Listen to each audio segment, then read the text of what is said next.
Hey everyone, in today's video I'll show you how to quickly fix camera problems in Google Meet so you are not stuck with a black screen or no video. First of all, your camera just won't turn on during a meeting. Don't panic, the fix is usually simple. First check that no other apps like Zoom or Teams or other application are using the camera, and if they are using, simply close them out and simply open the Google Meet. Next, in your Google Meet window, click on the three button at the bottom and go to the setting and select the video. If you are in the meeting, and make sure your video is turned on. If you click the camera icon, your video will be turned on, and go to the three dot and you can maintain your video setting from here. If you go to the settings, you will see all the required setting in here.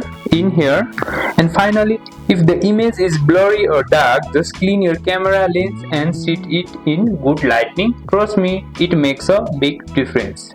If it's still not working, make sure your browser or device has given Google Meet permission to use camera.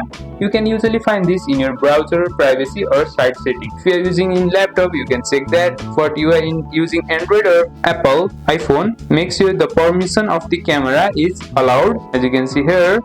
And that's it. With these quick fixes, your camera should be working perfectly on Google Meet. If this helped, hit the like, subscribe for more tips, and I'll see you in the next one.